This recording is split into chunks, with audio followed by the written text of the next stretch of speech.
can take on board maybe to work with your family and your loved one.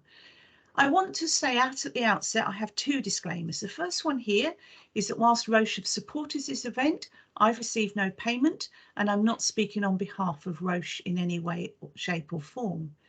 The second one is there may be some people here as I go on thinking, well, I already know this, I already do this, works well for me, and that's great. But there may be people here at the other end of the spectrum who are thinking, oh, she's just going on, you know, I've tried all of this, I've done all of this, and still we're in a mess. And that is more than understandable. And there will be people all along the spectrum in between. And nobody is right and nobody is wrong. And I'm hoping that what I come across is completely non-judgmental. And I would just ask you, as per the rules, as it were, the housekeeping rules, that we respect one another when we do share experience and also ask questions. That there will be people along this whole spectrum. He's like, you know, well, I quit smoking, I can't do both. And I'm like, there's someone with the microphone on. Can you ask you to turn it up? Can I do both? I'm sorry. Can I just interrupt? Hello? Please put yourself on mute. You are speaking in to the speaker. I said it wasn't just smoking and diet. Yeah. Hello? Hello? Please put yourself on mute. And then he ate the last potato and then the last Yorkshire pudding. We had if you go to participants, not.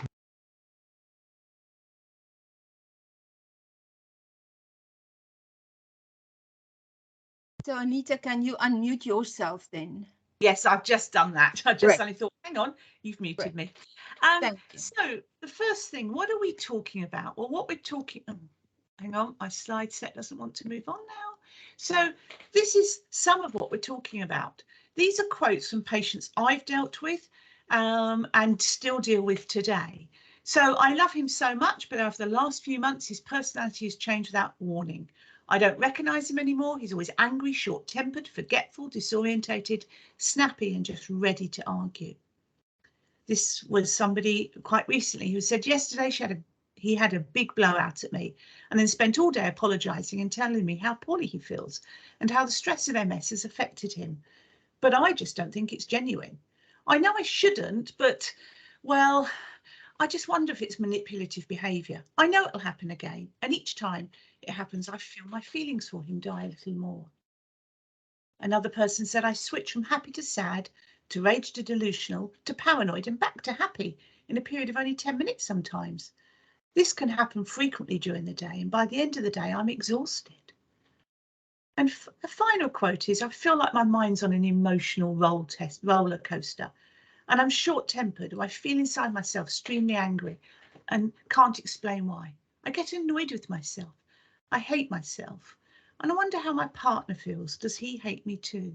So there we see quotes from carers as well as people with MS. And what they're describing is a mood swing. Now, we all suffer with mood swings. It's quite interesting. I've put a few little cartoony things throughout the presentation, as you'll see. And most of them picture women, because society assumes that when we talk about mood swings, it's only women. I have to tell you, men also suffer with mood swings, hormonally, like women do. So what is a mood swing? A mood swing is a sudden shift in an emotional state. So one moment you're happy, one minute you're sad, or you're sad, you're happy. They're common, they're part of everyday life. I think all of us, if we're honest, will say, if we think about just maybe yesterday or during this last week, we've probably had a mood swing or two at some point. They equally may be part of someone's personality. And this may be somebody with MS who's always been a little bit more on the mood swing presentation, maybe a little bit moody or very happy all the time. And when MS came along, it sort of turned up the volume on that. So maybe it's worse now. They're caused by many things. They're caused by poor sleep. I know if I have poor sleep, you don't want to talk to me for 5 minutes until at least I've had a cup of coffee in the morning. It can be caused by too much sugar or caffeine. If we think about children and they've eaten lots of sweets, they become a little bit unruly at times. By alcohol, by medication. There are medications that actually cause mood swings. If we're in pain, not having adequate pain management can cause a mood swing. and just stressful life events, getting married, being retrenched, losing a loved one, etc. So mood swings in MS, do they occur? Well, unfortunately and sadly, they are a common part of living with MS. Now, they're caused by both neurological and psychological changes, and we'll talk a little bit about that in a moment.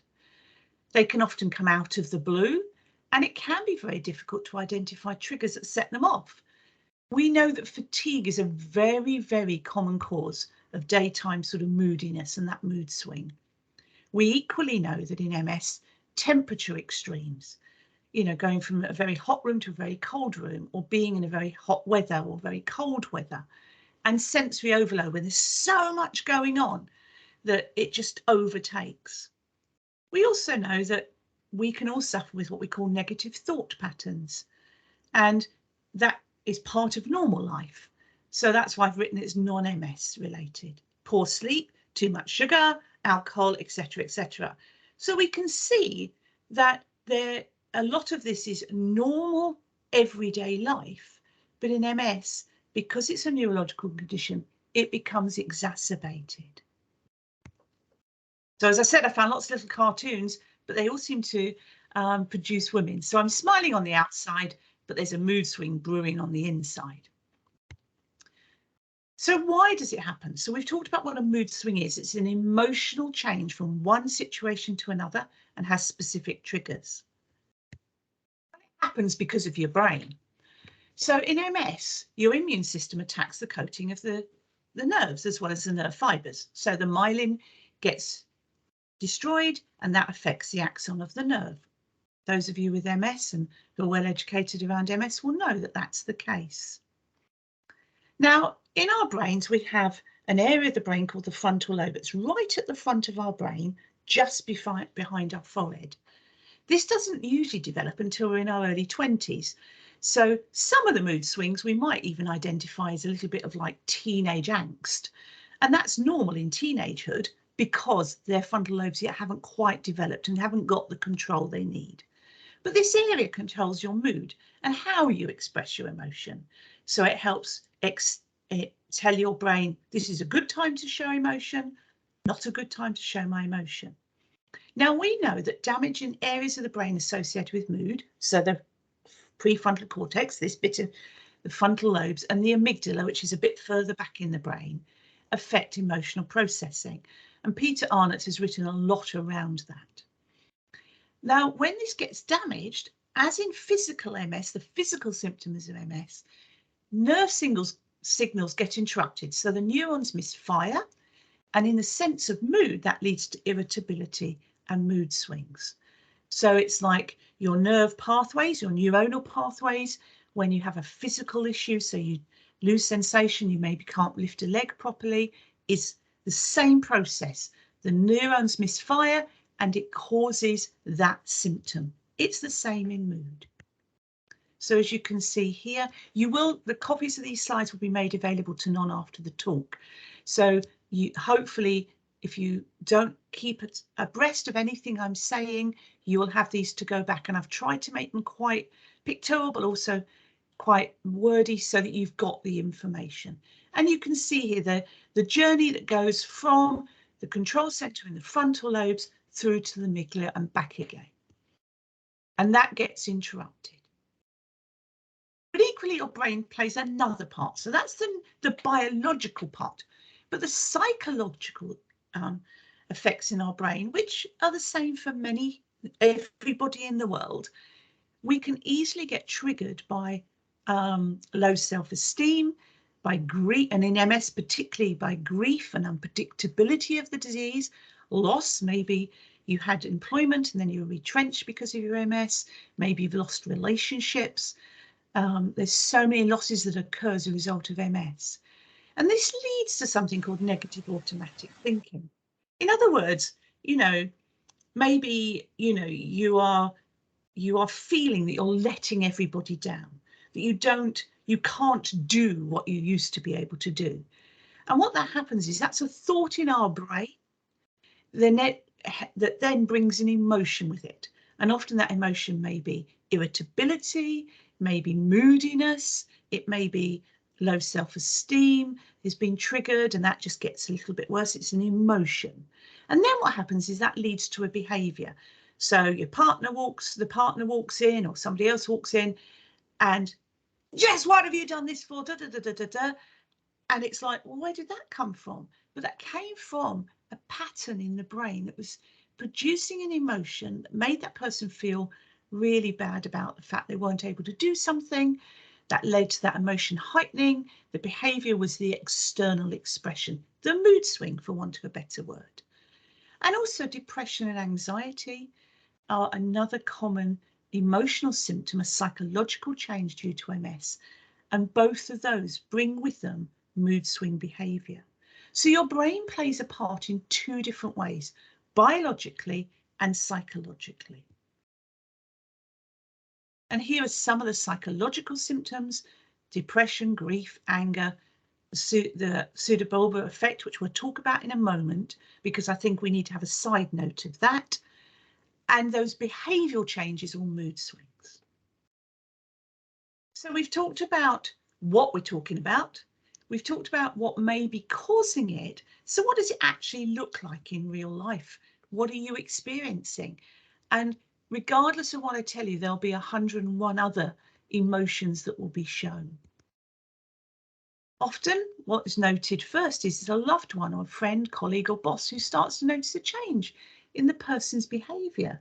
Maybe they're a little bit more short-tempered, a little bit more snappy, more tearful, more withdrawn, and they do things that are out of keeping with their usual characters. So, you know, maybe I just can't be bothered. I'm just not. They're just not motivated. They just don't want to do anything. Whereas they were always really active before. It may be they're moody, as I say. There may be an element of withdrawal. Oh no, darling, you go out tonight. I don't want to come. Now I've got a bit of a headache. You know, can't use the washing the hair excuse maybe, but they may use some other way of expressing to you, communicating to you, actually, I just don't feel right. They may not know what the emotion is they're feeling or experiencing, and it's not until it's expressed, maybe you won't know what it is. Now, I want to say at this juncture that all of that may not be due to mood swings. It could be an underlying issue like pain, like depression, like grief, any other psychological issue that may be going on. They may have an infection that they don't yet know about. All of those things, change in medication, I must mention as well, all of those things may be causing some of this noted change that you're seeing. But how do we know if it's if it's more on a mood swing trajectory? And I think we know that because it's the frequency of it, so how frequent it occurs, and the severity of it and how intense it's expressing itself. And it's that which highlights to us as family members, as friends, colleagues, and professional people, that it is more a mood swing as opposed to a single emotional state. Now, I said I wanted to come and make a side note, and I think this is a really important side note. At the very severe end of mood swings, so we're talking, we think of a continuum from 0 to 100, at that sort of 90 to 100 end, there is a condition called Pseudobulbar Effect, PBA we call it. This is also known by many other names like pathological laughter and crying, emotional lability, emotional incontinence, or emotionalism. So you may have seen it written about, you may have been talked about it by one of your professionals in charge of your partner or your loved one's care or your own care as one of these other 4 things. I want to say straight out, this is not specific to MS because we also see it in other neurological conditions. We see it in Parkinson's, we see it in acquired brain injury, we see it after stroke. This is a neurological issue caused by neurological changes in the brain.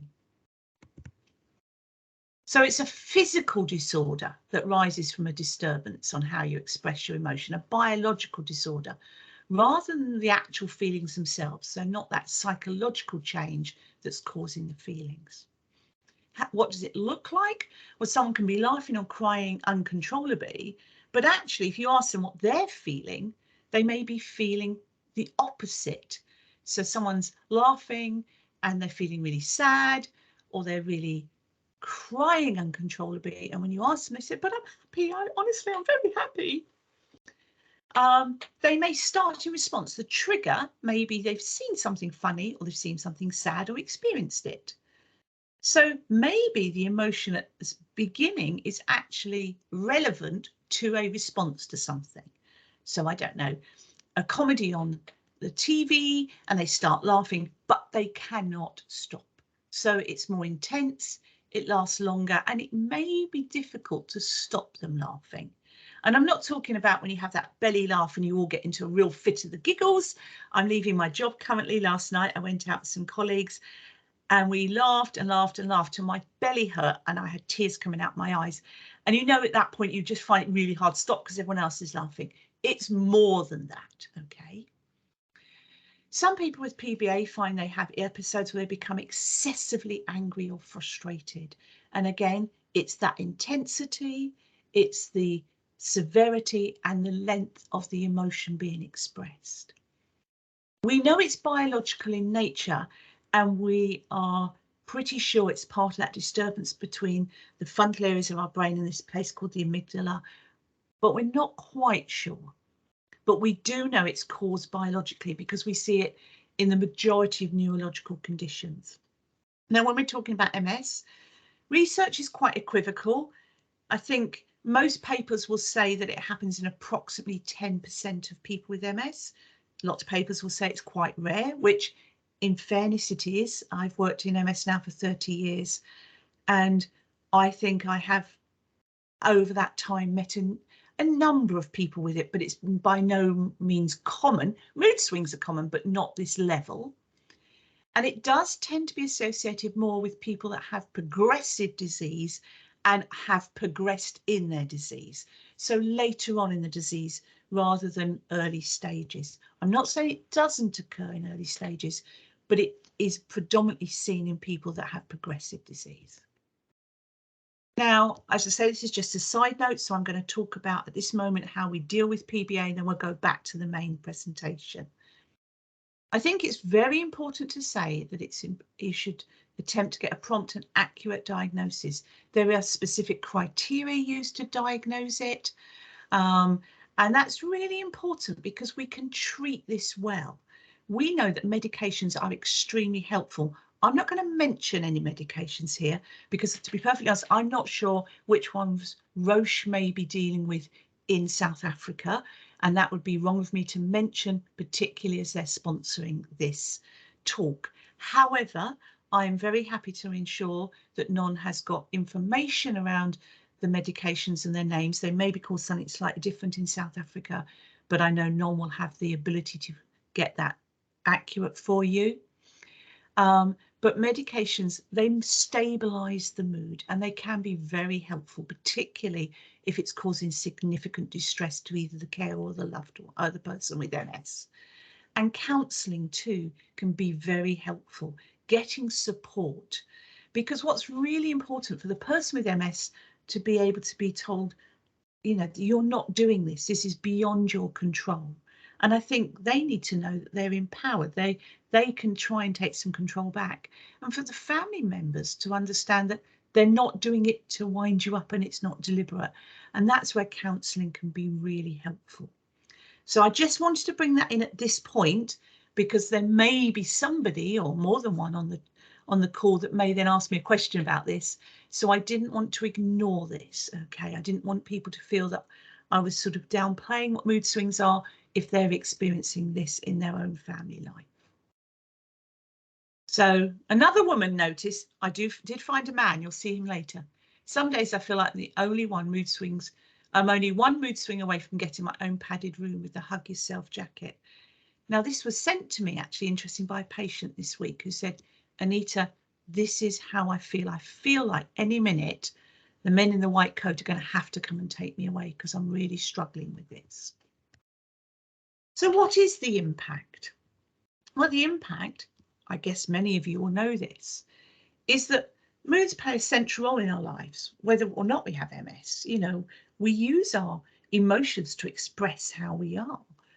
If I was here like this, I don't know if, hopefully some of you can see me, but you know, if I was sitting here looking really fed up, arms crossed, staring out of a window, not looking at the screen, you might just think that I don't care, that I have no interest.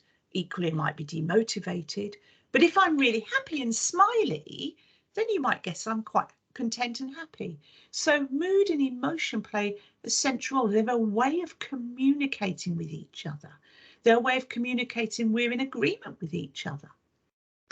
However, emotional state in MS can affect somebody's physical and cognitive function. It can, in fairness, in people without MS. If you're really feeling depressed and low, you will end up with memory problems. You may end up with attentional problems. So cognitively you're affected. If you're feeling really low and demotivated, how you walk will be affected, how you look, and your posture will be affected. So we know that the impact of mood plays in everybody's, human's life, an influence. However, in MS, as I've said earlier, this is often the volume is turned up, the volume button. It's more pronounced. And I have to say, whether it's caused by the disease itself, remember we said it's biological in nature and also psychological. So whether it's caused by the disease itself, the biological part, or the effects of having the disease, the psychological part, we have to acknowledge that for family units, sudden and friendship units and employment units, sudden mood swings can be experienced by the person on the receiving end as living hell, and also by the person who is actually dealing with that emotion as living hell. And when I speak to families and carers, which I do a lot of work with, and I do that cross-culturally, I work with people from all walks of life, from all countries. I work into India, as you know, I work in South Africa. I've worked in many other countries like Lebanon, in the Middle East. I work currently with a lot of patients from the Middle East, as well as other countries who come to try and get some support here in the UK and remotely. So this is cross-cultural, this is cross-social strata.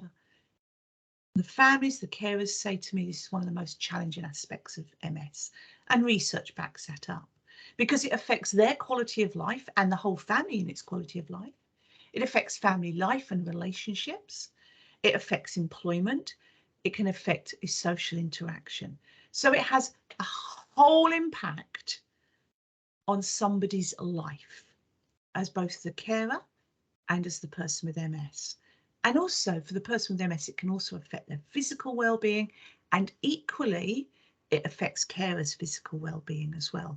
On some research I've just been recently involved in, we looked at carer burden and stress, and I'm going to come on to that again in a moment. And in that, we found that carers reported significant psychological and physical, as well as quality of life symptoms, caring for people with MS that particularly had emotional difficulties. So this is something that sadly causes a huge impact. So in saying that, what can we do? What can you do as a carer, as a loved one? Maybe you're here as an employer and you want to support your employee. Maybe you're on this call today because you're a friend and you want to support your friend. Maybe you're a person with MS and you want to understand what you may be able to do. So what is it we can do? So we've talked about what we're talking about. We've talked about what it causes and what the causes of it are, and some of that impact. So what's really important now is to move on to the strategies. What can we do to help? I want to start first and foremost with the biggest key, and that is communication. Now, when you are dealing with somebody whose emotions are all over the place, communication is a real struggle to hold together. It's a real struggle to determine what you are going to do with that person when at that moment in time communication is nigh on impossible. But we know that effective communication for everybody, I'm communicating to you now and I'm hoping it's effective. I'm hoping that I'm showing mutual respect and trust through the words I'm saying, and a shared concern for all of you on this call. That I recognise that MS is challenging to whether you have it in your body or whether you are the person who's caring. And healthy relationship depends on that. So effective communication is that key to manage change and challenges, but it takes time and focus, okay? Just having 2 minutes to chat to one another is not time, and it's not focused. I guess many of us will recognise that when we want to talk to somebody, whether it's a professional, you might say, look, can I give you, you want to go and see your doctor. You want them, you have a specific time, and then you want them to focus to get that communication going. I think effective communication recognises we all have different communication styles. I'm somebody that relies very heavily on visual cues, on what somebody is presenting, how somebody's presenting. I tend to talk with my hands, and I know that helps a lot of my patients because they rely on visual communication more than they do verbal. There was a wonderful book many years ago called Men Are From Mars and Women Are From Venus. And actually what the book was really about was how we as humans have very different communication styles. We have very different ways of showing our respect and our trust to one another. And we communicate in many different ways. I'm talking to you verbally now, but equally, I'm giving you some visual context and visual content as well to try and help keep your attention. That's why the funny slides are in there. But I know that people learn best and retain information best if it's spoken and visually communicated. So communication is a very complex area. And when somebody in counselling is told, well, I think you need to go away and communicate with one another, there is no consideration there for how that might work in that relationship. What they need is help to communicate. So I've given you some top tips for talking. So make time for talking. Right, okay, we need to sit down and we need to discuss X. Could be arranging a holiday, could be a situation you found yourself in, but actually make time. Turn off the radio, the TV, put your phones on mute, put your phones away, talk to one another face to face. Acknowledge your differences. So am I getting this across okay to you? Are you understanding what I'm saying? I know sometimes you struggle to communicate with me. That may be because they've got dysarthria. In other words, their speech is a bit strange and a bit difficult, and it's because the MS has affected their speech, or because they are better if they can write something down. So use those strategies. Use the I statement. In other words, I feel like, I acknowledge that I. So don't be standing there going, you. It's about how you want to express, how you are feeling, and how you think something's happening. It's not anybody else, it's you that's feeling that. And when you're talking to someone else, give them time to think and respond. Don't just keep talk. Stop.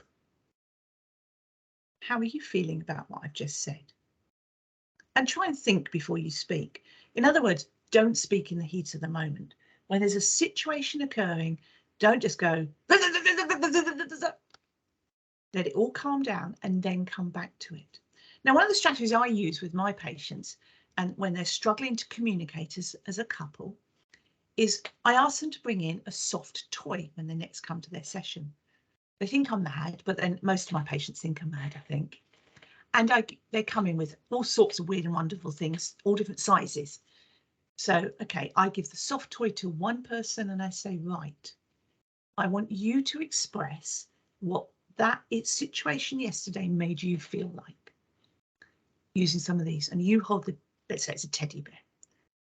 When you have finished, hand that teddy bear to the other person and allow them to express back to you what they are thinking and feeling too. And when they've had enough, they can hand the teddy bear back to you and you can respond. It doesn't have to be a soft toy, it can be any type of inanimate object. But something like a soft toy is completely unrelated to anything. So, you know, it can be anything. And that can really help with that communication when it's a challenged communication. If you're talking about what you're having for dinner, you probably don't need to use that. But when you're talking about how you're feeling about situations, that is probably something that's really helpful. What you shouldn't do, or you don't, is overgeneralize. But you always do that. You always say this. I don't know what to do with your always, you know, you're always that, you know what I'm talking about. We can all do it, you know. Everybody's against me because one person didn't look at you in the queue yesterday. You know, we can all do it. Don't be sarcastic. Now, I know some people use sarcasm as humour, and in relationships, that probably, because you have a mutual trust and understanding, may happen. But it's very easy to what I call drip with sarcasm. Try and, even if you use that type of language normally, try not to when you're having a serious conversation. And don't engage in what I call magical thinking. You know, well, you must know what I feel like. Well, actually, nobody can read your mind. I can't read anybody's mind, and nobody can read mine. So try to think about the language you're using when you're trying to express. For listening, which is equally important, listen actively and confirm what you've heard. And say in a challenging conversation, having an inanimate object passing back and forth actually helps you listen better. Pay attention to your body language. Are you eye rolling, smirking, think, oh, you know, you're always doing that? Or are you looking at your phone and talking at the same time? Now, if you're trying to get across that actually what somebody said is hurtful, maybe just say, ouch, rather than go off on another issue. You know, find a code word that actually what you're saying is making me feel really uncomfortable and I really want to respond, but I'm going to respect you and not, but have a code word. And if that code word said maybe, then that you could respond and say, actually, I didn't quite mean it like that. What I was trying to say is I'm feeling this. And if, you know, so think about how you can use signals as well. Don't interrupt or finish the other person's sentence. And I know in MS that can be quite challenging to do because somebody might have word finding difficulties, can't find that word, and sometimes it's easier to jump in. But sometimes that what you're trying to say may not be what they're trying to say. Think about, am I jumping to conclusions? And if you are, just take a breath and come back into the room again. And silence can often be misinterpreted. And so think about why somebody may be being silent. It may just be they're just thinking it through. Equally, it may just be they're tired and they can't listen anymore. So think about, before you start having conversations, the person you're having that communication with, what their language is like. Is silence part of their natural hiatus in conversations? Now, I wanted to talk about burden and stress in carers.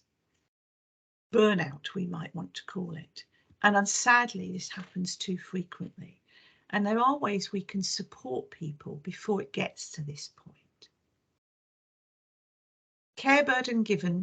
Caregiver burden, can really put strain on your relationships and lead to burnout.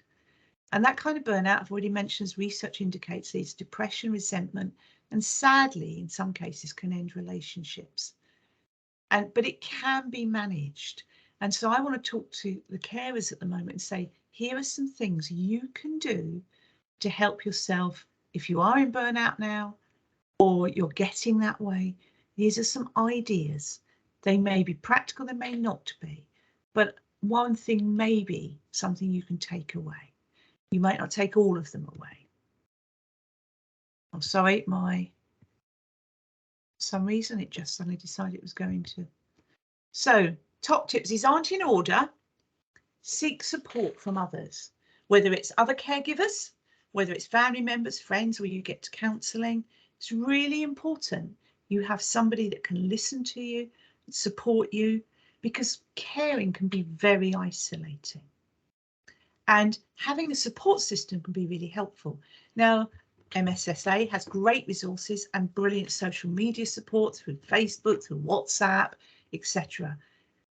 So use them. Get support. Have you come across this? What did you do? Don't be afraid to ask for help. It is so hard to ask for help. None of us like doing it. But caregiving is also hard and it can be very overwhelming. So ask for help. And if that, it might be practical help, it might be, can I have some educational help, but ask for help. This is going to be a hard one. Try not to lose yourself. So before you became the caregiver, what were the things you liked doing? Try and find ways of doing that again. Whether it has to be at home because you can't get anybody to come in and take over the care, or whether, so you might be able to do it online, but find ways, even if it's to walk out into the garden and do a bit of gardening, find ways so that you don't lose who you are. I've said already, caregiving can affect your own mental health. So get professional help. Don't be embarrassed to ask for help. Educate yourself, as I've already said. If you have tools to help you understand, sometimes that can give you the control and it empowers you to take control. And again, MSSA has great tools. Non is a huge advocate for MS. She's out there, she's pulling tools down from everywhere. She's got stuff that will help you. Do you know, being a caregiver, you're riding on a roller coaster probably most of the time. And sometimes you just hold on, sometimes you're having the best time ever. But just don't be hard on yourself. You are doing the best you can do in that situation, and your best is always enough. I say to people, you are dealing normally in an abnormal situation. What you're experiencing, others the world around are experiencing, and in MS, you're dealing with it in the best way you can. So I found one with a man. My car and you are alike. My car goes 0 to 60 in 5 seconds. You can make my good mood bad in the same amount of time. Self-care. So again, what's going to help your care burden, your caregiving, is self-care. And self-care is giving the world the best of you, not what's left of you. Using mindfulness techniques. You know, our minds get so full of, I've got kids to school, I've got to do this, I've got to do that, I've got to do the other, and and I don't sleep because of it. So I try and use mindfulness techniques. We all have smart technology now. There are some wonderful mindfulness apps out there. The exercises might only take 5 minutes, some of them. But give yourself time to be mindful. And some of the strategies I'm going to talk about now are around that. But I haven't got a minute. That's the first thing I hear out of people's mouth usually. I haven't got a minute. I haven't got time. There's no way I'm going to be able to do any of this. Well, actually, we all have 1 minute. You found time to come onto this today. You'll find time to go and make yourself a coffee in a minute when we finished. We all can find a minute or something. A 1 minute body scan, sitting at the computer, just going down from your head, just closing your eyes and just thinking, how's my scalp feeling, my face, my mouth, is my lips really pursed and my jaw tight? How are my shoulders and my neck feeling? Are they feeling a bit uncomfortable? And you just do that right the way down your body. And when you get to your soles of your feet, you come back and pay attention to those parts in your body. It's a bit like doing a CT scan, an MRI scan. Which bit in the body just isn't quite right? And just spend a minute rolling your shoulder if your shoulders are a bit tense, or getting up and just walking around your room. For 1 minute, walk outside. Just walk outside on your balcony, outside the front door, in your garden. Stand there, look up at the sky, and just contemplate how amazing life is. Beyond the skies, universes of amazement we know nothing about. You know, look at how blue the sky is. Stand in the rain for a moment and let the rain wash some of those emotions off your body as it were. Just go outside. We know that smiling, putting a smile on, creates, the minute we smile, we use more of our facial muscles to frown, which causes more wrinkles, than it does to smile. Smiling makes somebody else feel better. They smile at you, you smile back. But we know that smiling, the minute we actively smile, creates a change, a chemical change in our body. It starts to release some of those endorphins, those nice happy pills we carry in our brain. It's a smile. Even though everything is beyond everything, smile. Look in a mirror and smile at yourself. Life's short. Enjoy your coffee. Stop. Have a cup of coffee, a cup of tea. Stop. And when you have your cup of coffee or tea, smell it. Look at it first. What colour is it? Does it look hot? Can you see the steam? Bring it up to your nose. Can you smell the coffee? What does it smell like? Take a moment to really interact with that drink and then drink it. What does it taste like? Is it hot? Is it cold? Is it sweet? Is it sour? And spend time just enjoying that coffee. 1 minute you may have drunk it, but for that 1 minute, your whole focus has been that coffee, that tea, whatever it is, that drink you are drinking. It's not been what's been happening. Good, healthy diet. We all know about this, and I'm not saying you can't eat this, you can't eat that. We know it's all good in moderation, but making sure you have got every food group every day.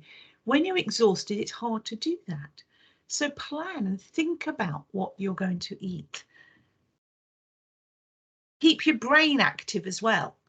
You know, read a book, do a puzzle. Anything keeps your brain healthy. But what's really important is fluid. Lots of water keeps our brain really healthy and active. And, you know, drinking the amount of water we should drink a day actually helps our mood as well, because it stops us being dehydrated, which affects mood. Exercise. Exercise can be whatever it means to you. It could be walking around the garden, doing some garden, doing the housework, but do something that's different to sitting. Get up, move. When we move our bodies in a way that gets a heart beating a little bit, again, it increases endorphins. It actually changes mood and it relaxes us. And as a caregiver, it's about finding moments in the day where you can just stop and do something that changes the balance. Be creative. Oh, I can't do art. I can't. We're not born to be creative. Some people are. They're rarer. But do something creative. These mindful colouring books, I can't do them because I have too much OCD in it and I can't do it. But lots of people can and they love them. And they're great fun. You can do it with your partner. You know, sit together and colour something together. Do a jigsaw. Do a bit in it. It doesn't matter what the creativity is. But do some. Baking's a great creative activity. When I'm stressed, I'm in the kitchen. And the reality is, I can't change people's lives. I can lead them to strategies that may help.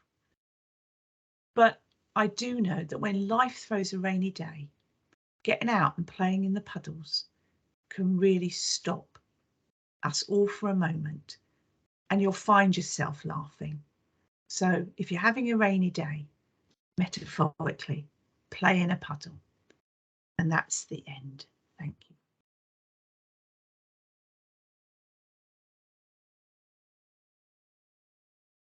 Thank you, Dr. Anita. That was impactful and a bumper session, and we appreciate Sorry. It was great. It was with enthusiasm and honesty, and I'm sure that we learned a lot today. Thank you very much for your time. Pleasure. I'm now going to ask Lee Verne if she would like to pose some questions. And if there are no questions, then perhaps people can put their hand up. Raise your hand now if you want to ask Dr. Rose any questions, and then we can facilitate those.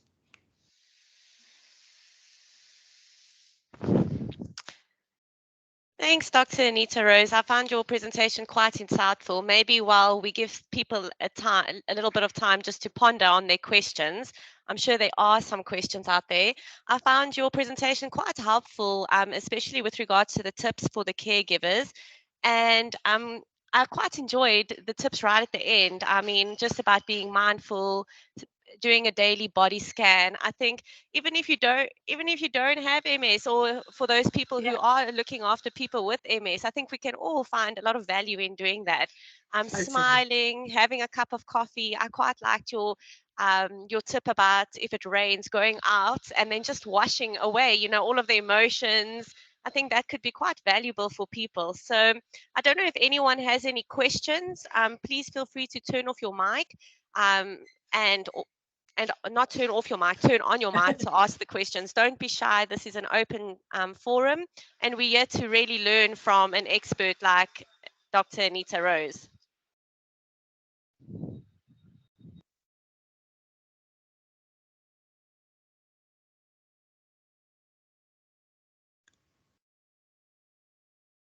Maybe Dr. Anita Rose, if you can think of a question that has recently been posed to you relating to moods, maybe you can answer that, you know, in your practice capacity as a medical practitioner.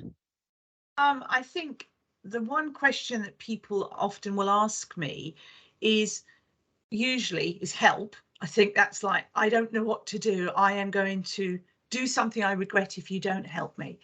But one of the questions I frequently get asked is, if I really cannot cope, I'm coping at the moment, I'm doing everything you're suggesting to me, things are getting better. But if I really can't cope and the relationship starts to really struggle, do I have to stay there? Do I have to remain in that relationship? And I know that's a really strange question, but for some people, I think they want to explore, are they a bad person if they really can't caregive anymore? And it's not saying they want to leave the person, it's just, I might feel that I've got to a point where I have to have carers in, I have to do something else because I can't do this anymore. I don't want to be a caregiver, I want to be a husband, I want to be a wife. And I think often that's the question people ask. There's no answer to that, but we will then explore that and what does that actually mean for them? And it's not that they want to do anything at that moment in time. It's often they want to actually ask it, to get it out there. And they'll do it often with the person in the room. They're not, you know, I equally get it when I'm doing carer sessions as I'm doing it with somebody with their partner. But I think it's more about just wanting to express it. And I guess what my first reaction is, I can hear your heart is often what I'll say. And I'm really proud of you for actually expressing that. And when I've done carers talks before, I've often used that as an example, and people have gone away, not necessarily said anything at the time, and it's not always appropriate in a setting like this, but actually said, you know, they've contacted me later and said, you know, it was really helpful. And I went and saw my GP and said, this is what I'm thinking about and what helps out there. What could I actually get? You know, and they just need to be able to express something. Now, not everybody's anywhere like that, but there are a few people that are. And I think it's important to say, whatever you're feeling, it's really important to express it to somebody, you know, because if you're carrying it, that's going to have a huge impact on your own mental health. And that might be to another friend. It doesn't, sometimes it's just about saying what you're thinking. And I think we're all very bad at that.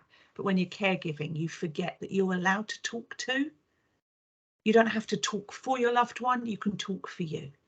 So my first session, whenever I meet a couple or a friend that's a significant other to that person, is I will turn for the person with MS and I'll say to them, and how are you doing? And it's amazing how many people say to me, no one's ever asked me that. And it can be something that actually opens up a whole conversation. You know, and maybe they never need to do that again, never come back to see me because they don't need to, because it's opened something. So I think one of my biggest tips is get support and talk. Does that sort of answer your question? Yes, definitely. I think it comes back down to that communication and being what you said earlier on, and then just knowing that it is important to acknowledge not acknowledge your feelings, but acknowledge your emotions and just express them. Like you said, I mean, not to bottle them up, but just to express them and to communicate with one another, I think is really, really, like you alluded to, quite important. Thank you for that, Dr. Anita Rose. I think that if there aren't any other questions, please feel free to pop Non an email. You know that Yep. Non is really an amazing resource in South Africa and even across Africa. So pop her some questions. She'll be able to answer them. They've got an amazing amount of resources on their website too. And if there is something that you want to ask Anita Rose, I'm sure that Non will pose a question to you and you can answer it. So without any further ado, I'm going to hand over back to Non, and I'm just going to say thank you so much, Dr. Anita Rose. It was really an insightful presentation, and I certainly learned a lot. Great, thank you very much. Thank you, Dr. Anita Rose. We will forever be grateful for your time and your energy. Thank you for being with us today. Pleasure. Good luck for the rest of the session. Thank you.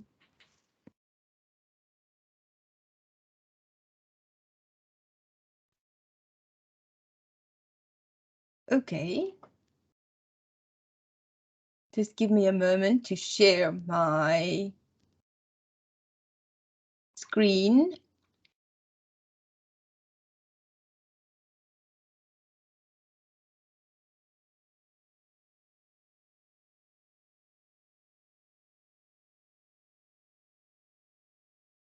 There you go. Am I sharing my screen, Lee?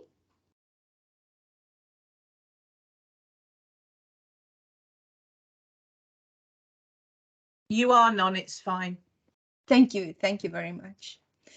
Okay, then I'm now introducing Lise Reyneke. Lise is an experienced and well-spoken occupational therapist, and she's also a person living with MS herself. Lise is going to share with us today what an occupational therapist knows that we don't know. Welcome, Lise. We are very excited to have you. Thank you for that very glorious introduction. Anita is a very tough act to follow, but I'm going to give it my best. I'm sorry, let me put that on silent. Merle Clarence, if you can perhaps just put something on your camera so that you are not on the screen with the speaker all the time. Maybe you can just, you know, there's a little camera on your computer. There you go. Thank you. Okay. Can everyone see my screen now? Are we good to go? Yes, great. Good to go. Okay, so I am an occupational therapist. I finished my undergraduate studies in 2006 and started working in private practice in 2008, where I've been doing different things over the year. I started my master's in 2013 and I was diagnosed with MS in 2014. So that was an interesting journey, but I managed to get there. Yeah, I want to say it's been downhill since, but I don't think it has. Yeah, I don't want to say too much about me. The only reason I want you to know that I have MS is because I think often health professionals talk at us and we're sitting there thinking, but you don't know. It's easy for you to say all these things, but you're not in my shoes. You don't feel what I feel. You don't wake up in the morning and realize you can't get up. So today is about telling you about OT, but also just it's coming from a place of knowing what it's like to live with this. So often people ask me, but why OT? Why should I have OT? I don't need OT. And I strongly feel that every person with MS should see an OT. I feel when you get your diagnosis, you should get a business card with a referral to an OT from your neuro. We're going to get there at some point. We're going to get there where they do that.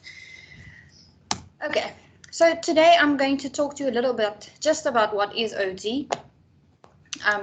People don't seem to know, and I think it's partly our fault because as students, we think we're going to do this helping profession and we start studying and people ask us, so what are you studying? OT. Oh, what's that? It's complicated. Do you want the long version or the short version? And then by then people have lost interest. So it's our own fault because we struggle to define what it is we do. So I'm going to attempt to do that today.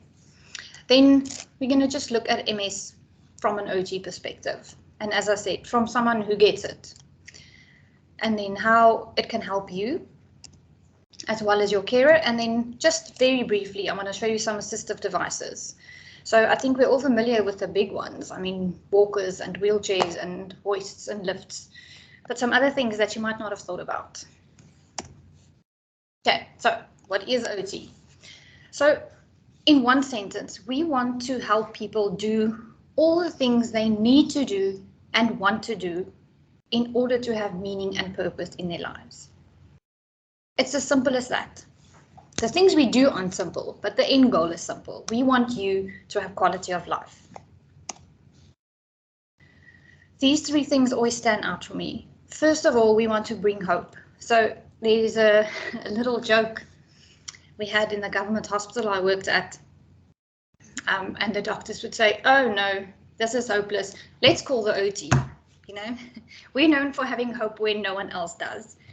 And it's with good reason, because we achieve things that other health professionals can't. They're brilliant at things we can't do, but we do have a very special niche and a talent for bringing hope, I think.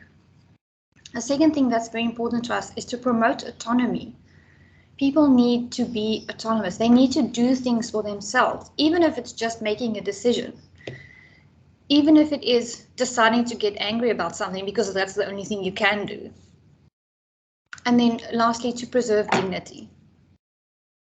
In a progressive disease where you don't know what's going to happen and sometimes the worst happens, it's so easy to lose that and to lose who you are as a person.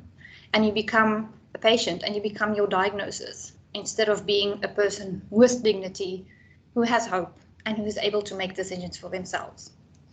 And that all translates into quality of life, which is our, if we had a slogan, this would be it, quality of life.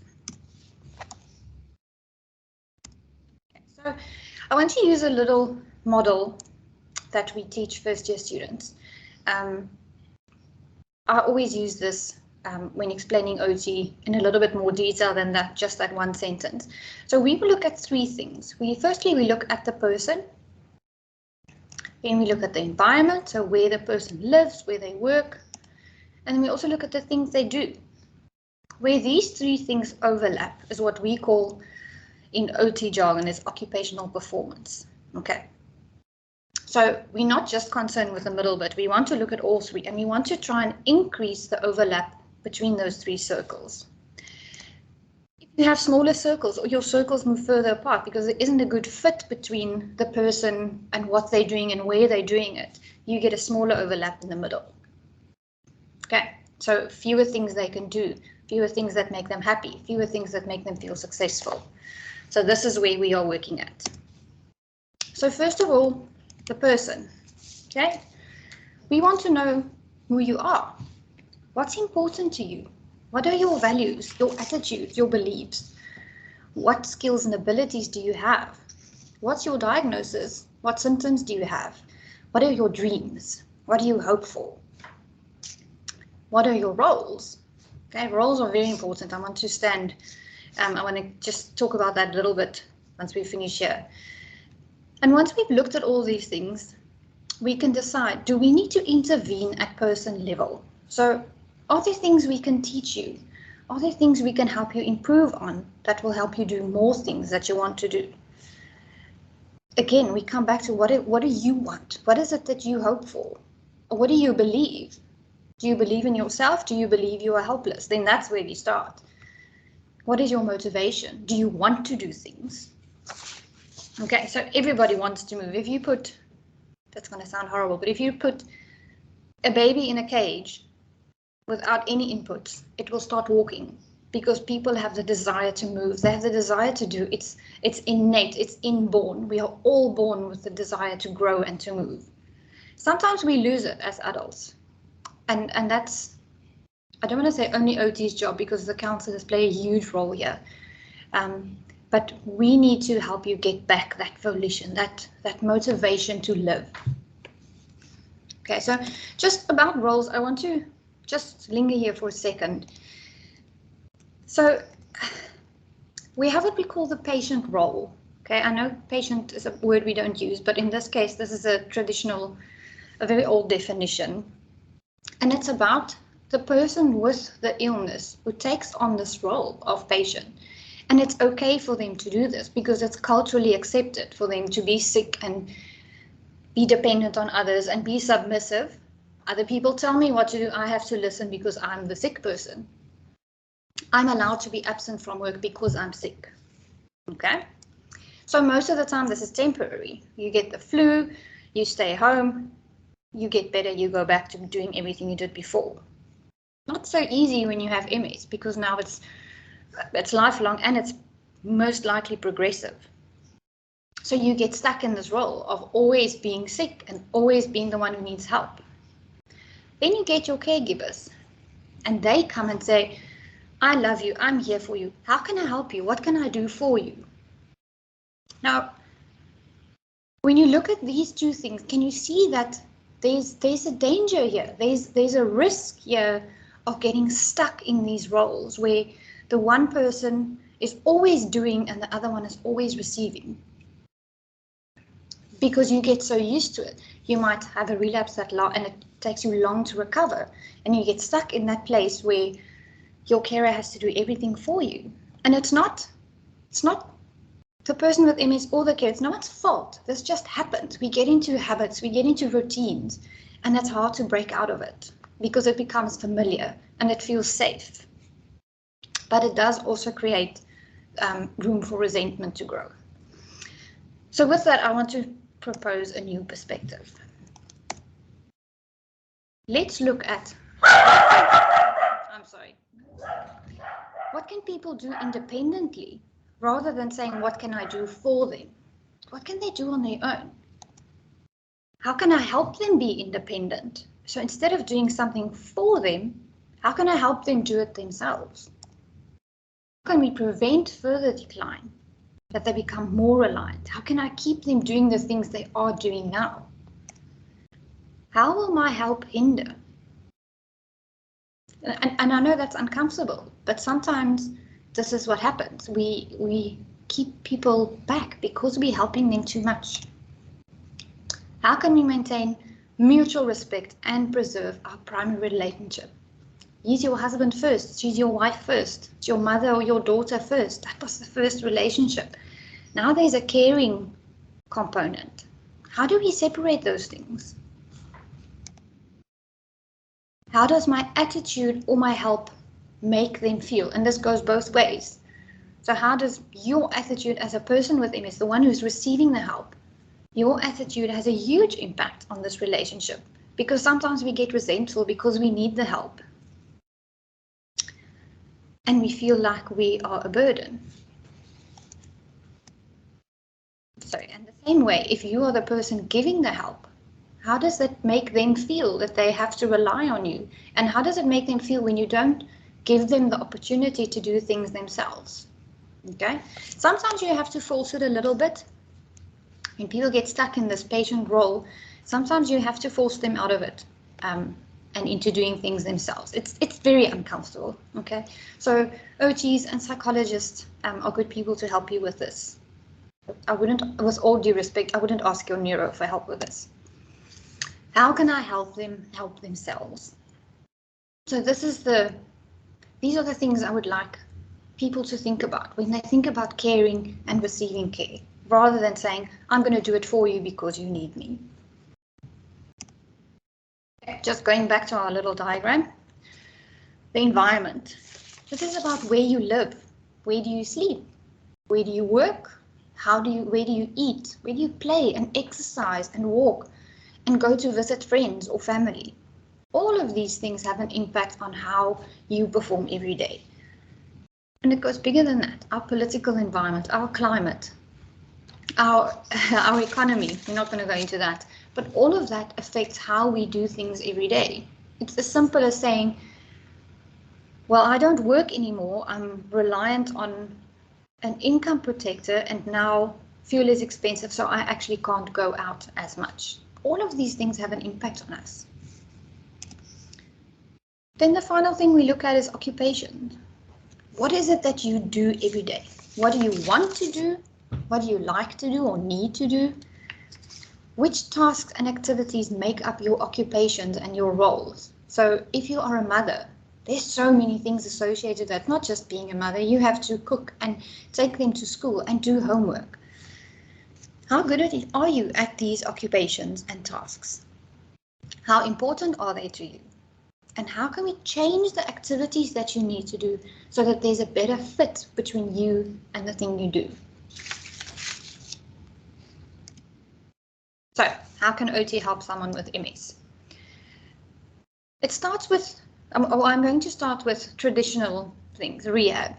We come, we see you, we do exercises with you, not exercises per se, we use activity, but that makes us different from other professions. But we do things with you to improve your hand function or your balance or your memory.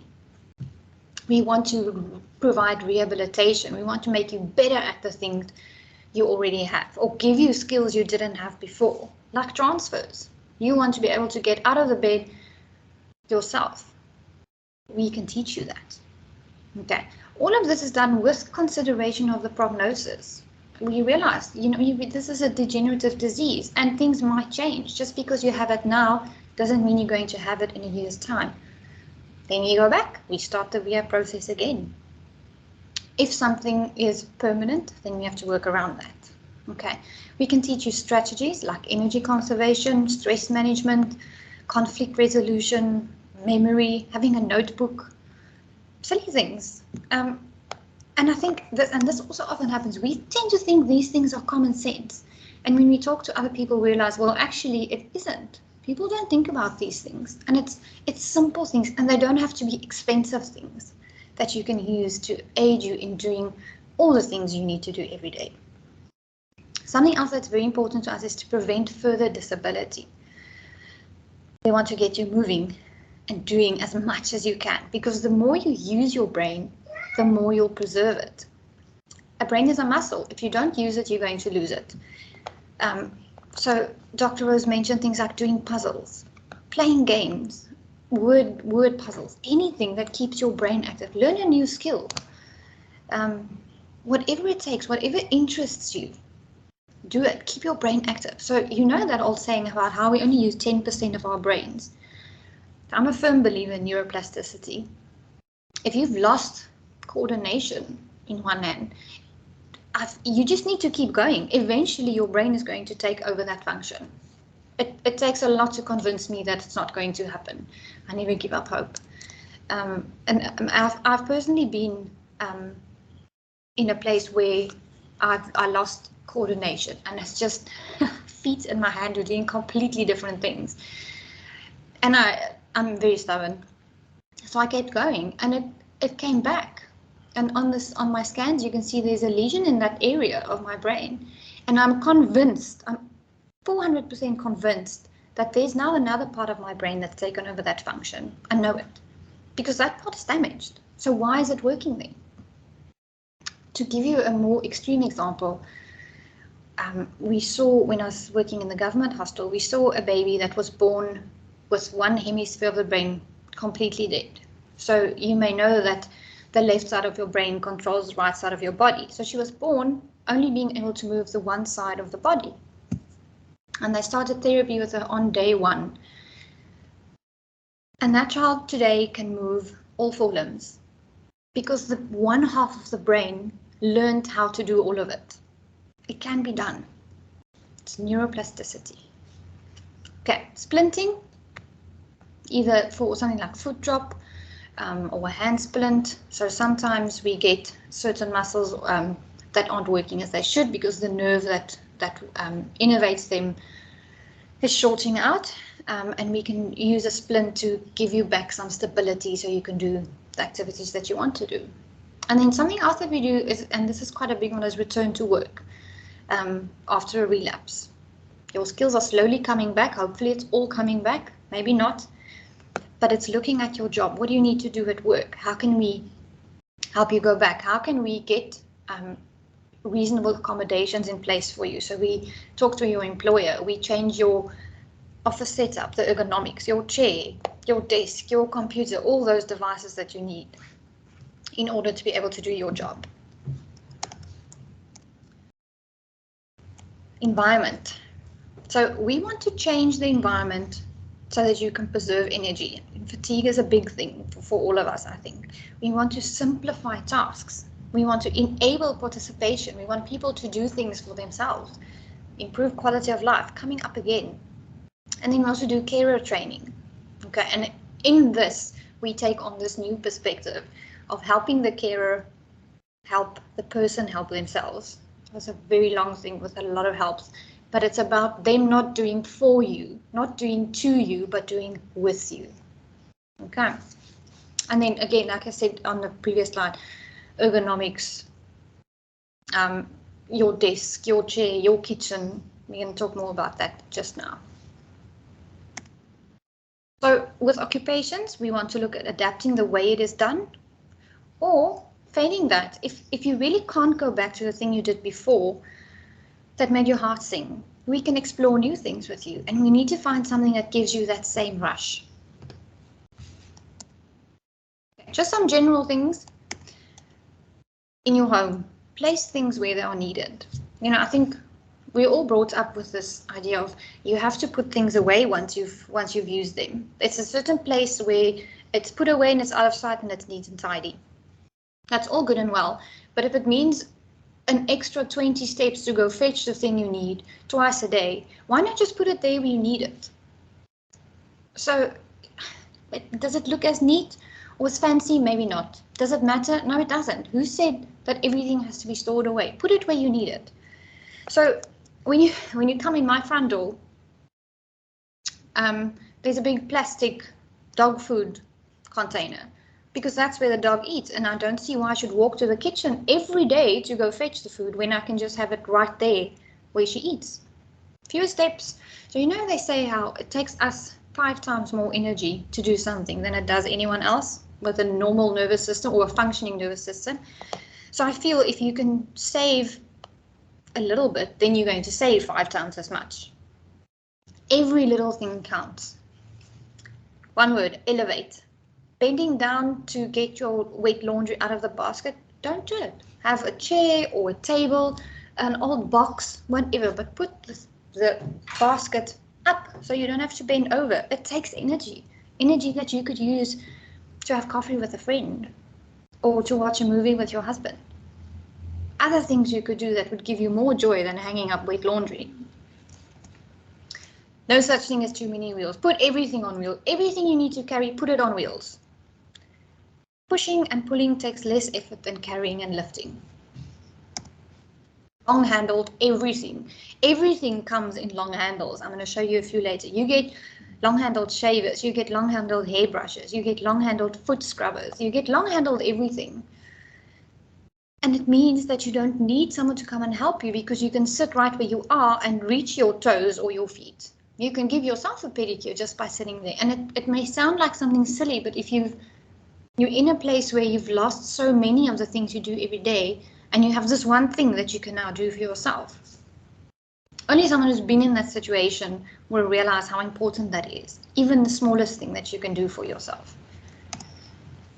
In your kitchen, it's called a working triangle between the fridge, the stove, and the zinc. Okay, so OTs actually come in and they change your whole kitchen around. This is now in extreme situations. They redesign your entire kitchen to make that working triangle smaller. If it's really far apart, look at how you can change it. What can you put closer together? Can you move the fridge? Yes, it probably has a nice little space built in to the cupboard where it's supposed to go. But what if you move it and it's closer? Would it be that bad if it's not where the guy who built the kitchen thought it was going to go? It doesn't matter. It's not about appearances. And anyone who comes to visit you in your home surely has a close enough relationship with you to know about your diagnosis. And they, you know, if they judge you, they shouldn't come back to your house anyway, because then they don't belong there. You don't need to waste your energy on people like that. So Dr. Rose also spoke about asking for help. So here, and this is something I've learned on a very personal level, is you have to be specific when asking for help. People want to help, but they don't know how. So they stand around and they look awkward, and you get irritated because they're hovering and they're not helping, they're just standing there. Tell them what you need. Say, thank you for being here. I don't need you right now. Or, please, can you carry this for me? Please, will you go to the shop and buy this for me? Please, can you put on some music to lift my mood? Be specific. And the same goes for carer. Tell people what you need. Because most people want to help. Very few people will say, no, I'm not going to help you. But they need to know what. They don't know how. Adapted vehicles. So OTs do driving assessments. We do vehicle adaptation. It's quite a specialized field. So you would need an OT who works in driving. But it is a growing field as well. So there are now many others. And there's a lot of training happening in this. Driving is such an important part of our lives. If you can't drive, you feel like you've lost your wings have been cut. And sometimes it's as simple as having a steering wheel turner or driving an automatic vehicle. Sometimes it's more intense and it can get very expensive, obviously. So I realize that there are limits to this, but something to consider. Maybe you only need something small and you can go back to driving. Technology keeps us in contact with the world. So it's already social media was mentioned today. I have I've mixed feelings about that because we know all these things about how it's addictive and how we get lost in the virtual. So I do feel that it needs to be limited. Your whole world shouldn't be virtual. Remember that there's a person there right next to you as well. But use technology to help you. Set reminders on your phone if you struggle to remember things. If you get lonely, phone someone, have a video call. Use technology to your advantage. If you're feeling bad and you feel, or your vision, you get up and your vision is blurry and you can't go to work, but there are several important meetings that you have to go to. This is something COVID has given us. Have Zoom or Teams meetings. You don't have to go out and do it. So I do this with my students often. We'll have time scheduled and I'm just not up to it. I just can't do it that day. And we will have virtual meetings. And they know, I tell them when it's necessary. I don't tell all my students, but I tell them when it's necessary. And they're fine with it because they've all now been equipped with the technology they need to do this. Paid assistance. So this also came up just now in the question part where Anita said that sometimes you need an outside person to come and do the carer. That's okay. If that's where you are, then that's where you are. But it can also be as simple as having a domestic worker. I know, many of us grow up and it's this, there's an honor in doing all your own cleaning and home maintenance. You're a man, you should be able to drill a hole. But it takes a lot of energy. So if you can pay someone to do it, someone who's probably better at it than you are, why not? Again, gives you extra energy to do other things that make your heart sing, things that will bring more meaning to your life. If you need to have someone, a domestic worker or a cleaning service, you do that and you leave the guilt at the graveyard. You don't need that. There's nothing wrong with paid assistance. Yes, you have a person in your home, but sometimes they get tired too. If you have to pay someone to help you, then you do that. Okay, then the devices. So I'm going to start with a nice brutal one. This is a long-handled butt wiper. Okay. If you ever see an OT, you'll know that once your first station is done, they know you better than your own mother does. Okay, we get very personal and very up close in your face. We know everything about you. So, and we have no shame. We talk about everything. So, why, if you have the opportunity to wipe your own bum, I don't know anyone who would not want to do that because it's about dignity. Even if it's the one thing you do for yourself during the day. I've not made anyone who said, no, I don't want to do that. They've all gone for this. Very popular device. And so many people don't know about it. They didn't realize there was something like that. Sorry. Then these are built up grips. It's called plastizote tubing. So they come in different widths and lengths. When you struggle to hold something, your fine motor or your hand grasp isn't strong enough. You can build up the grips to help you hold it. And it goes on everything. It goes on utensils, it goes on pencils, anything you need. Stirring a pot, put that thing on, it's much easier to hold. And you can make it nice and long as well. This is a lotion applicator. Okay, so you can sit in your chair very calmly and you can put cream on your legs and you don't need to bend down and you don't need someone to help you. And it's a nice little self-care thing that you can do makes your day better. Okay, now I've got a little window here in front of mine. This is a tube squeezer. You know how hard it can be to get things out of the tube sometimes? Pop it in there and you just turn the little dial. Again, that can get quite tricky sometimes depending on your hand function. So again, if you see an OT, they can actually adapt that little screw as well, so it's easier to turn. And just see. Okay. This is a non-slip tray. So, I mean, I think we've all been there with the walking in the tray and it's, you know, you give me a cup and a saucer and I'm like a disaster. I can't hold it. Same thing, we have to carry things on a tray. This, you can see the angle this is tilted. It doesn't slip, it stays put. It doesn't matter how bad your tremor is on that day, it stays there. This is a kettle tipper. Sometimes, especially when the kettle is full, it gets quite, and if you don't have that movement and those nerves aren't working today, pop it in there and off you go. This is a one-handed jar opener. So you can see that she's pressing with her body against the bar, and then you can grip it with one hand. Obviously, I mean, you get all sorts of jar openers. The shops are full of them. You get ones that lift and you get ones that turn and you get belts, you get all kinds of things. So that's why I put on this one, because this is specifically for if only one hand is working that day. Elastic shoelaces. Pull it and it stays put. You don't have to tie the knot. You don't need to do anything else. There's several different kinds actually, so I've just put the one on here. This is a button hook. This is something that's a little bit more familiar, but yeah, you put the top part through the slit on your shirt and you hook it around the button and you pull it through. And then the bottom part, that little hook at the bottom, is a zip puller. Great little tool.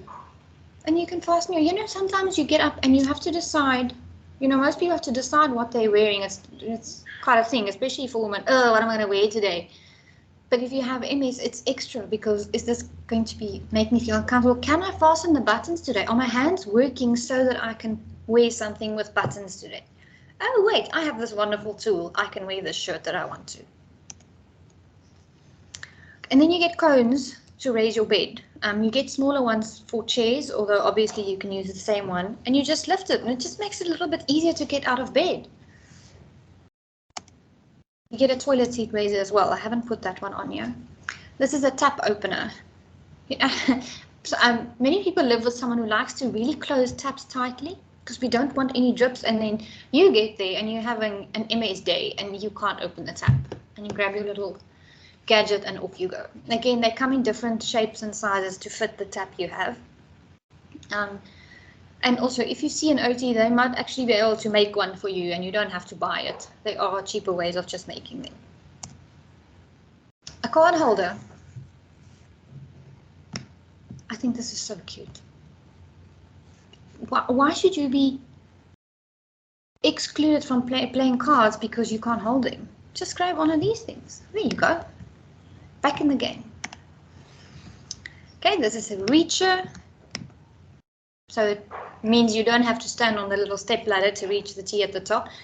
Personally, I would just store the things you use often, store them on the cupboard so you don't have to reach them. But sometimes space is limited and we do need things on a higher shelf, or it's something that you don't use often. Then this is a nice way of grabbing it. You're not running the risk of falls by standing on the step ladder, or if you can't reach it because you're sitting in a wheelchair, oh wait, I can just use this thing and I can reach it. I keep putting this window in front of it. Okay, this is an adapted nail clipper.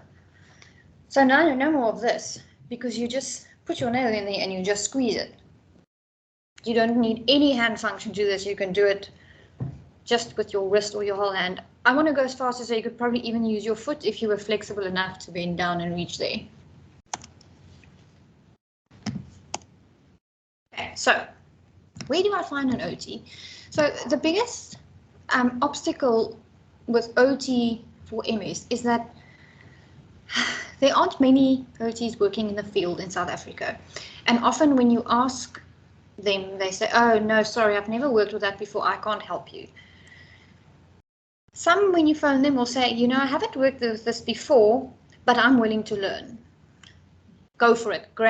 Book that appointment right there, because those are the best OTs you find. The ones who say, I'm going to learn. I'm going to learn from you and I'm going to help you, because I promise you they will show up prepared and they will listen. Doesn't matter if they haven't got experience, if they're willing to learn, go for it. Okay, so OTASA is the Occupational Therapy Association of South Africa. They have a web page for Find an OT. You type in your town and it pops out a list. It's only the OTs registered with the organization, and most OTs don't belong to it. So don't think if it's not there that you don't have any. Next one is Med Pages. It's quite comprehensive. Most OTs are on here. And then ask other health professionals. Ask your neuro. I don't know if they're going to know, but we're planning to make them aware. Ask your GP, ask your neuro, ask your physio. Physios usually know the OTs. Ask your speech therapist. Ask other people with MS. Ask whoever. Google it. Ask on Facebook. You're going to find it.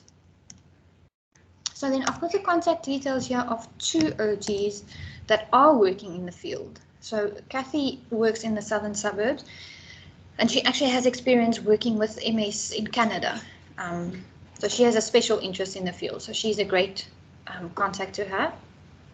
And then Sanette works more to the north. And sorry, Non, I think in the beginning you said I stay in Somerset West. I don't unfortunately know any OTs out there either. But again, if you Google or Facebook, you'll find someone. So Sanette is this side. So she's actually a former student of mine. Brilliant. I've never seen a student with such a raw talent. In 4th year, she already knew more than many qualified OTs. She's a natural therapist, and she's caring and compassionate, and I can highly recommend her. And she does home visits. Kathy, as far as I know, also does home visits, which is why she doesn't have a specific practice address. You might convince her to travel further than that, but that's something you'll have to discuss with her. So these are just 2. There are many more.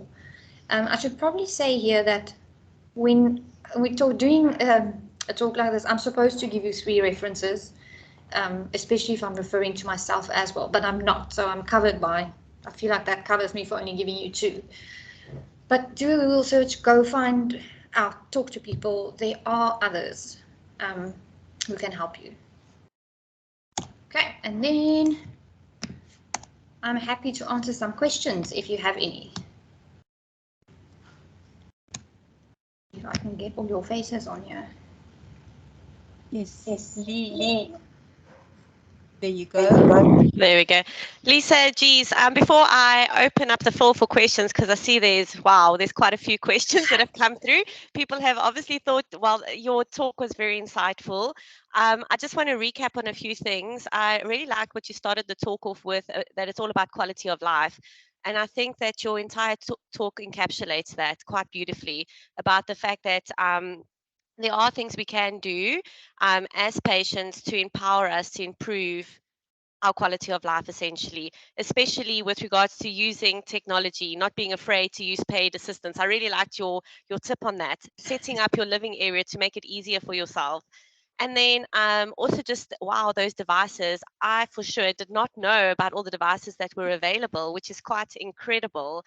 And then one powerful thing I think that you said was preserve your brain. So keep your brain active. The more we use it, the better for us.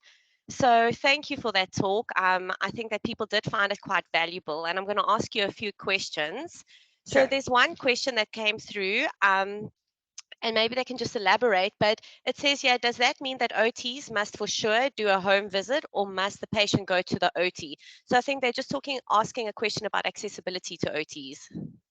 So that depends, and that's one of the reasons I specifically put Sanette and Kathy's numbers, because they do home visits. Sometimes it's not possible to go, and you need an OT who's willing to do that. Unfortunately, again, not all OTs do home visit because they're nervous. It's a symptom of the place we live. We're scared and we're nervous. So most of them have caring hearts, and even the ones who don't do home visits, if you have a chat with them, you're probably going to convince them to do it anyway. Home visits are covered by medical aids as well, so there's no financial reason for them not to do it. It would be better if you found someone close to your home rather than someone who has to travel 50 kilometers to get there. But you can do a lot of it at a practice as well. You don't absolutely need a home visit. And then again, you can use technology. The OT can give you a video call and you walk around your house and show them all the things that you need to show them, the things that you are having problems with, and they might actually spot things that you didn't even think about. That's really good to know. Thank you for that, Lisa. Then the other question is, can an OT do interventions to help couples with communication skills after maybe years of being stuck in a resented relationship? For couples counseling, I would recommend a counselor or a psychologist rather than an OT. So we have some counseling skills, but it's not our main focus. And it's a team effort in the end. So you would go to couples counseling if one of the people in the relationship is already an OT. They can add to that by planning activities together, or some means to so we, our whole thing is using activity. So I'm already thinking of so many things I would make a couple do to get that connection. So it's all about talking, and there's so many tips that you get in counseling, but no one actually forces you to go and do those things at home. So I think that's where the OT comes in, and actually helps you make the first or take the first step and do some of those things. Yeah, and maybe Lisa is also, I mean, if you feel comfortable enough with your OT and you want further counseling, is maybe just to reach out to your OT or even to the MS Society, and they can direct you accordingly for counseling specific advice. Yes, so I think in general, people do feel comfortable with OT just because we're so brutally honest. And we are often the people that they confide and say, you know what, actually, I'm starting to hate my carer. And that the OT will then refer you. So we are very good at recognizing when we are out of our depth and when it's not our scope of practice. Thanks, Lisa. And then someone asked, can you maybe just elaborate and just explain splinting again for the MS patient? Okay, so again, this isn't a field I've worked in. So it's very person specific. It would depend on what your needs are and what is happening, what symptoms you have. But one of the most common ones is the foot drop splint. Obviously, the orthotists also make these. And then most of the other splinting that we do is for hands. So, for example, we have a thing that we call an opposition splint. So if your thumb is just hanging there, there's a lot of hand function left. So we make a splint that it wraps around your hand and it keeps your thumb in that position, and your fingers can just oppose to it. The other one is called a dynamic extension splint. It actually has moving parts. So if your hand tends to flop, the splint goes on here and it keeps your hand like that. And because you can do that, but the splint does that for you. Then, thanks, Lisa. And then talking about splints and maybe these devices, you were talking about, and I think people are going to ask the question, basically, which resource can they use to find out where they can find these long-handled, someone said, buy these long-handled everything and the splints. Which resource can they use? Where can they go to? I don't know if you can maybe pop that resource in the chat, or can just send it to Non, and then she can obviously send it to the group. Okay, so one of the places is on there, but again, do a Google search or phone an OT, because some of these get quite expensive, and we're really good at creative solutions, and we can often make things with a box and a plastic bottle instead of you paying $600 for it. Your medical aid will pay for some of the devices as well. I think in the long run, you would probably save money by going through an OT, because we're really good at making plans. That's our thing. So key message there is reach out to your OT. Yes, we're going to, like I said, we're going to get all the neurologists to refer everyone to OT. When they say, here's your diagnosis of MS, they're going to say, and here's your neurologist OT. One day soon. I like that. And then another question is a carer training course available in South Africa in terms of helping them to help themselves? So really empowering them. That is an excellent question, and I'm not sure what the content of there are a lot of carer training courses, yes. So I would phone them up and say, what is the content? What do you teach people? So I'm assuming this is where your husband or your wife or your daughter wants to go for training. It's not about getting in a paid carer. I would phone them up and ask them. But also, again, if you are seeing an OT, ask them to have a session or two with your carer. It's part of their job to do that. And because they know you already, they know what you need, the training can be more specific. Thanks, Lisa. And then another question is there any recommendation, and maybe you covered this already, but is there a recommended resource for aids? So I've put the website in the chat box. It's Ability Assist. So the pictures I put on are all from there. So they have all the things I put on there and loads more. So go have a look, go look at all the sections. You might surprise yourself. Thanks, Lisa. And I see it there now. I didn't see it earlier on, but I see it there. So please make use of that resource. Thanks for sharing that. Another question is, you discuss keeping your brain active, using puzzles, etc. Any advice on brain fog when it's present in that moment? I wish I knew the answer to that. I wish I knew. I don't. And I've tried so many things myself, and sometimes it works and sometimes it doesn't. I have never found one sure thing that works all the time. When it the best advice I have for that is to change your scenery, even if it's just for 5 minutes. So if you've been sitting at the computer working, and that thing just comes, just take 5 minutes away from the screen. I find that screen time tends to exacerbate it. So I try to alternate with some of my other work tasks. But unfortunately, there isn't an easy answer. And you have to keep trying different things. But again, what works today won't work tomorrow necessarily, unfortunately. Okay, that's good to know, and that's good advice. Lisa, and then just, I don't think there's any other questions, but just to confirm, people want your contact details. You're happy with people to reach out to you? Yes, sure. Okay. And I know that you've shared the contact details of other OTs in your presentation. And again, for those of you maybe that aren't based in certain provinces, reach out to MS South Africa and they will be able to gladly guide you in the right direction with regards to OTs who have a special interest in MS. With the Yes. OTs working at government hospitals, there's no reason why you can't go to them. In general, they work in clean and separate departments from the rest of the hospital. So don't be put off by, oh, it's government hospital. They have the same training.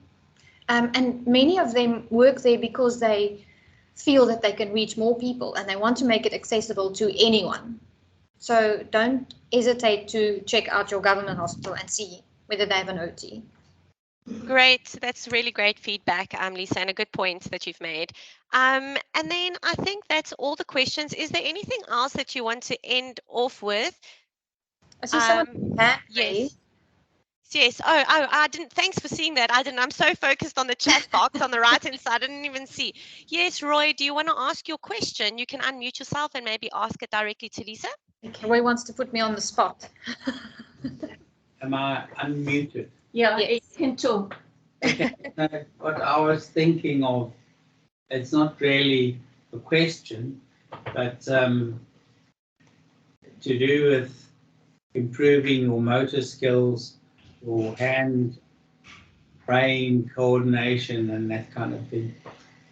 I started learning a musical instrument, and because my left arm doesn't work much at all, I needed an instrument that uses my right hand mainly. So I started learning the pan flute. That involves reading music and interpreting it, and then playing what's on the sheet of music on the instrument. It involves hand movement, involves breath control, lots of that, and lots and lots and lots of practice, and lots of enjoyment. And motivation. And motivation. And it fills in a nice, half an hour to an hour of fun. That's also, I think, developing brain and muscle movement and lots of things. Yeah, definitely. So I'm actually glad you brought that up. I should have put that in. Learning a musical instrument is one of the best things you can do. And often we think, but I never learned as a child, so I can't do it. So same as you, I started doing this, I think when I was 35, I started learning piano for the first time. And it's been a real challenge, especially when there's been a coordination thing. So I have a great teacher, and she didn't lose patience, and we kept going, even though the one hand was doing something completely different from the other.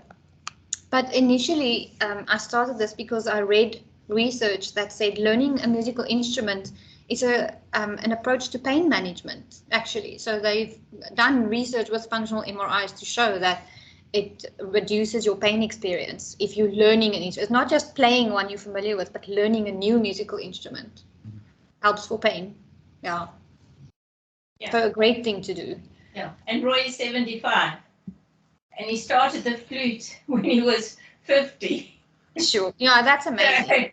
Yeah. I think that the trickiest thing with the flute would be to find someone who actually teaches that. You get a lot of piano and guitar and drum teachers, but not the pan flute at all. Yeah, so I'm happy to share the number of my music teacher with you as well, if that's something that would help.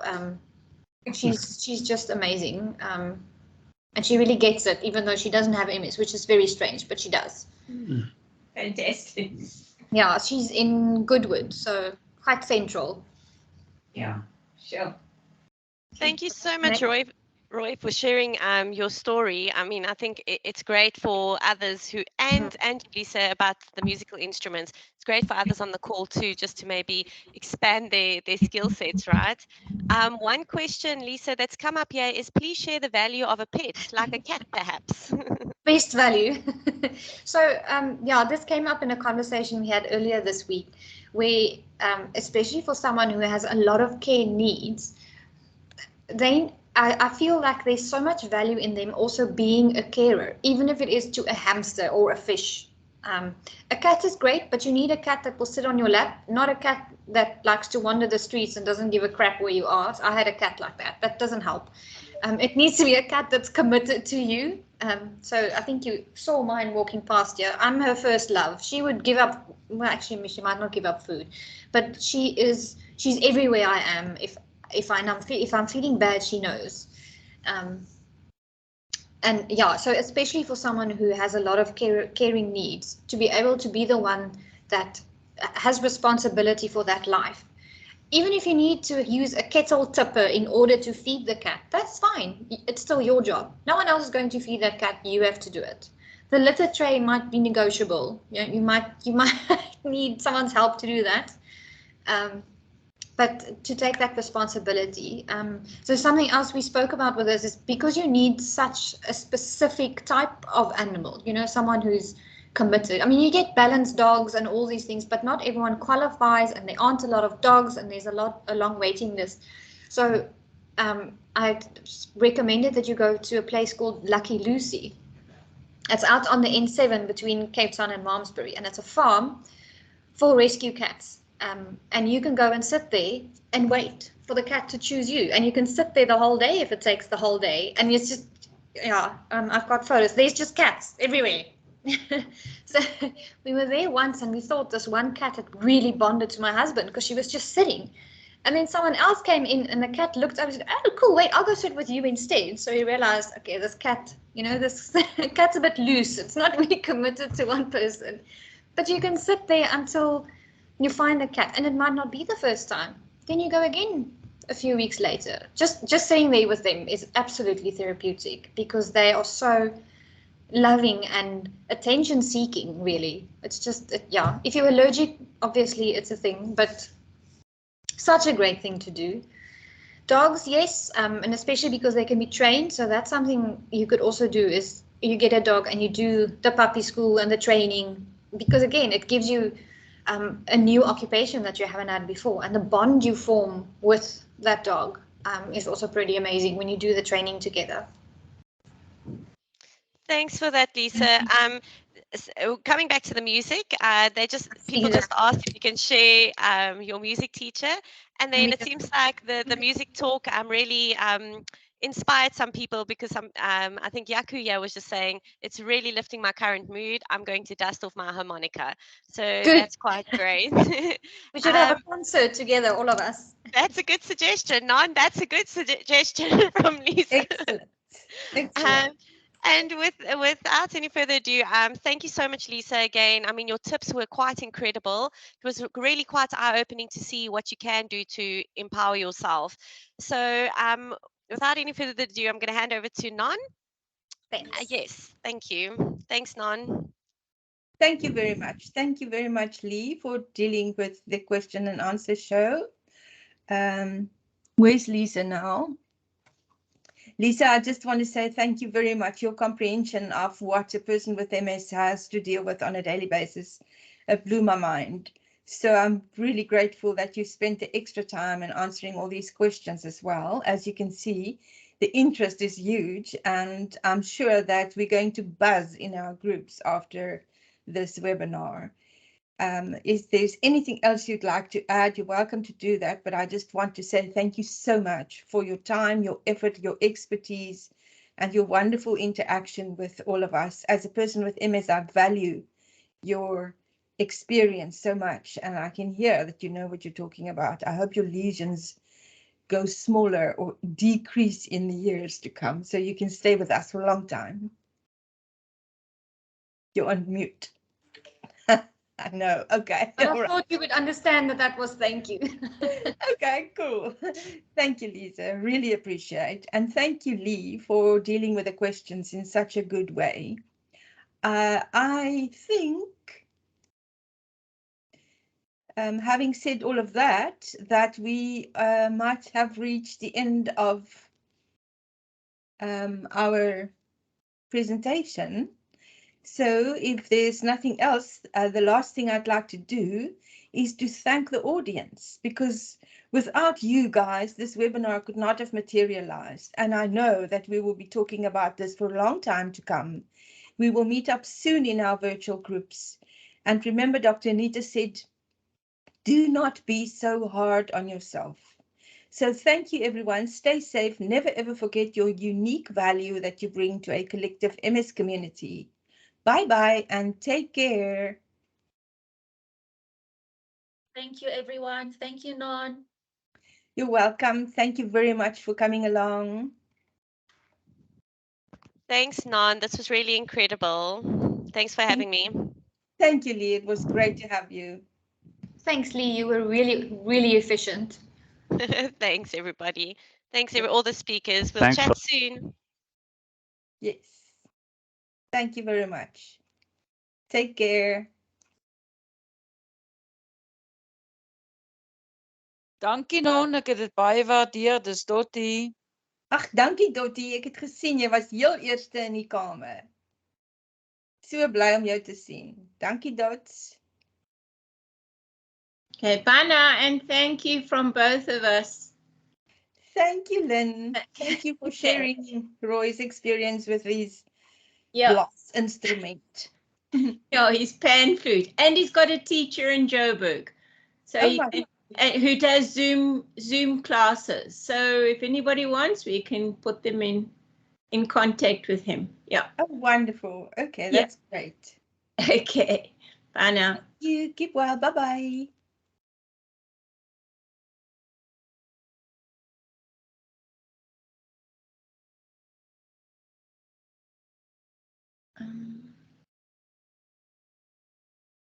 How do I turn off?